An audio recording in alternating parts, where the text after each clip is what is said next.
Today at Live on Purpose TV, the importance of positivity and 5 ways to increase it.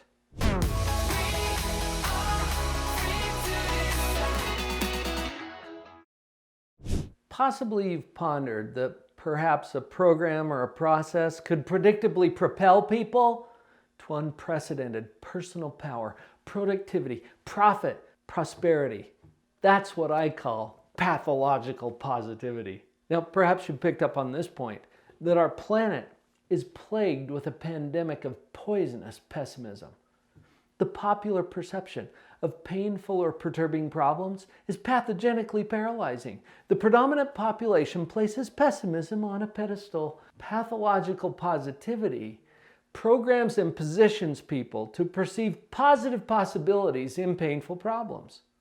It inspires and provokes people to apply positive principles and practices even in paralyzing predicaments. Now, pathological positivity is not just a program or a fluffy philosophy. That's spelled with a PH if you're taking notes. It's a personal preference, a programmed and practiced proclivity to purposefully opt for the positive from a plethora of possible perceptions.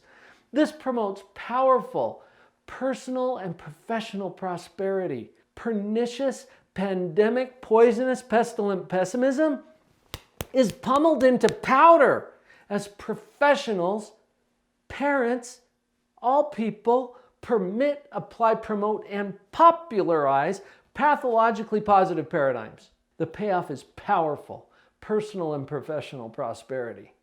Now, maybe that was just a little preposterous for me to do that. But you get the feeling, right? I use that little alliteration thing at the end of keynote presentations that I give at big conferences or for corporations. And it always gets a similar result as people connect to the importance of positivity. It changes the outcomes for everything. So I promised you 5 ways to increase your positivity, and it's going to take a little bit of practice. Man, I can't quit. All the P's are just flowing today. Your brain is created for efficiency. And one of the ways your brain does this efficiency is through what we call neural pathways or programming. It's like cruise control or autopilot. So if you want to change your programming, it's going to take some intention, and you're going to have to do this intentionally. So the first thing that is required is an intentional decision on your part to increase your positivity. It's absolutely possible. I can even help you with that. But it's going to take a decision on your part. Here's how I can tell if somebody is really serious about a declaration or a decision that they've made. It shows up in 2 specific places in their life. It shows up in their calendar, and it shows up in their checkbook. They are willing to spend their time and their money to make this happen. If you're not at that level, then you probably don't even have to finish watching the video. If you're ready to make a serious difference in your positivity, and you're ready to invest the time and the money to do that, then keep watching, because this is going to change your life. Now, if you're serious about this, let's get the tools on board. I would suggest that you read this book next, or let me read it to you if you'd like. It's on Audible, and if you've got some Audible credits, just go find Pathological Positivity, spend one of your credits on it, I'll read it to you. Let me tell you a little bit about why I wrote this book, and at the end of the video, I'll get you a way that you can actually get it for free. I wrote this book because I was going through a time that was probably the darkest, most negative time in my life. And I've been teaching these principles in my practice, but do they really work for me? And as I was going through that dark time, in fact, chapter 1 is called Lightning Strikes. It's about a time when I hit a financial low. My career, my job, was just at a place that I never anticipated that it would be. And as I was dealing with that, I realized something. And what I realized is that positivity is a choice. But until you see it as a choice, it's not. You have to be able to understand 2 processes that are going on in your mind. In the book, I label those evaluation and creation. Evaluation and creation, they're 2 separate processes that both have something to do with how we process our experiences. So you need to understand what's going on up here first, because that's going to give you the tools that you're going to need to do the other steps. So I would strongly recommend read Pathological Positivity, or let me read it to you. Let's get you familiar with the processes that are going on in your brain so that we can take the other steps. What if we go up a step from there? So beyond the book, okay, the book's great and it's going to give you some tools. Take a course. I got to tell you, I told you up front, people who are serious about something, you see it in their calendar and you see it in their checkbook. Where is this showing up in your calendar right now, and how much are you willing to spend on it? Now, I'm not saying that you have to spend a lot of money. I'm saying that you have to be ready to incur whatever cost is necessary. And I see far too many people saying, oh, I can't afford it. Well, that's something that I was dealing with when I was going through my bankruptcy. I remember thinking I can't afford certain things. And here's a quick personal experience of something that happened. The experience that I shared in the book as I was going through those financial challenges, I had an opportunity to hire someone to do something really important for me for a couple of $1,000s. Well, I didn't have a couple of $1,000s at the time. One of my business associates was going through a similar thing at the time and had the same opportunity. We were both feeling like, oh, we can't afford to do this. I chose to do it. Now, this is interesting because when I chose to do it, it put my brain in a whole different mode, because now I got to figure out, okay, how am I going to afford this? Listen to the difference. I can't afford it. How can I afford it? Very different questions. One of them shuts your brain down. When you say I can't, what's the next step? Well, there isn't one. Curl up in fetal position in the corner, I guess. I don't know. When you say how can I, what's the next step? Get figuring out how you're going to do it. And we took those separate routes. Well, here's the short end of the story. Because I chose to do this thing and figure out how can I afford it, it saved me about 10 times what I paid. Because he chose to not afford it, and he kind of took that, he missed out on the opportunity for a 10-fold return on his investment. Now, without sharing all the details about it, you get the picture, right? Instead of saying I can't, say how can I?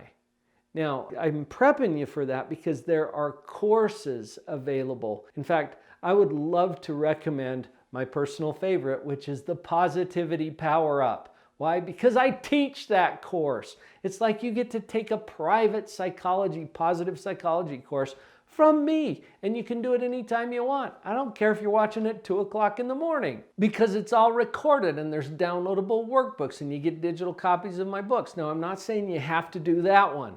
I'm saying find something that engages you at the level of your calendar and your checkbook. Because if you're not investing the time and the money to do this, then you're not serious about it. And I'm talking very boldly with you, and I'm not saying you have to buy my program. I'm just saying that it's available to you as an option that I prefer because I created that one and I know what's in it. PositivityPowerUp.com is where you can connect to that. Look, find one that suits your needs and engage at that level. If you're still thinking about it, then you're not taking action. And to take action means it's going to hit your calendar and it's going to hit your checkbook. So get real about that. Now I'm up to number 4. Engage a coach.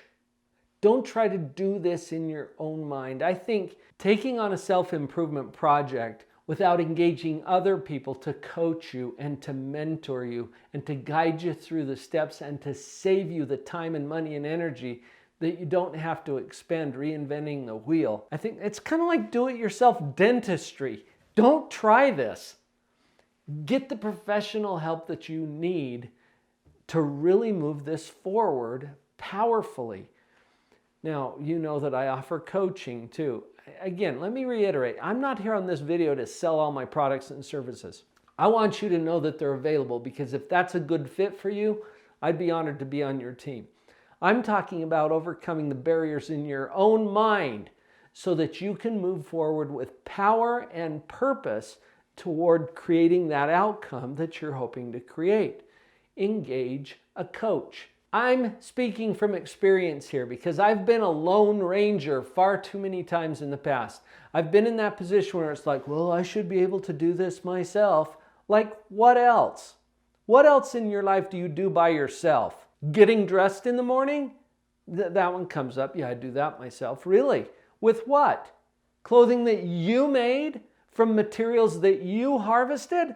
I don't think so. Probably over 100 people helped you get dressed this morning. Let's get past the Lone Ranger mentality into a community kind of a mindset.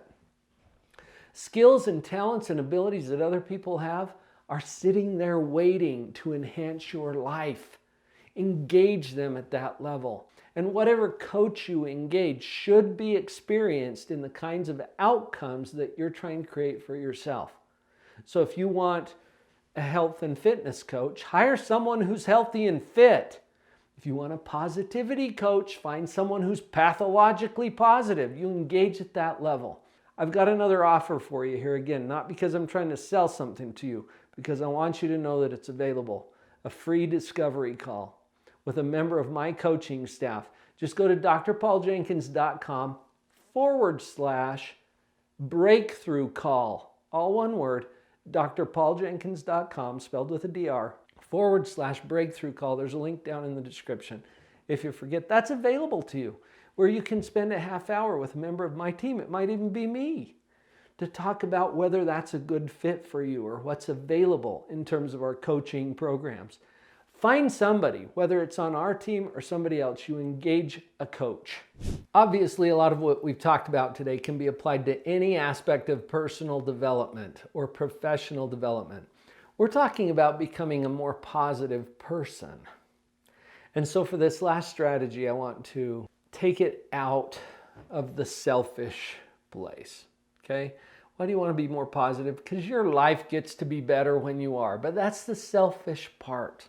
Becoming more positive puts you in a position to increase other people's joy, particularly those who are closest to you. Your family, your spouse, the people that you work with, their life improves as soon as you become more positive, which is the unselfish reason to do this. And so for this final strategy, I want to encourage you to share. Share with other people what you're learning about positivity. Share these videos with people that you think would resonate with it. Become an ambassador of positivity and positive thinking. This also increases your power and influence. And your life gets better, but that's just the selfish part. Focus on those other people and let's shift our awareness to how what we're doing here can improve and enhance their lives. And then yours gets to be a strategic side effect. Wow, I got pretty bold for some of that, but you know what? I'm passionate about this. Let's get you connected. First of all, if you haven't got this yet, I told you I'd give you a free way to get it. I'll pay for the book. You pay for the shipping. Sound fair? drpauljenkins.com. Click on the big orange button. You pay for the shipping. I'll get it right out to you. Let's get this started. Her head was down, face locked onto the phone. And I wished I'd had a number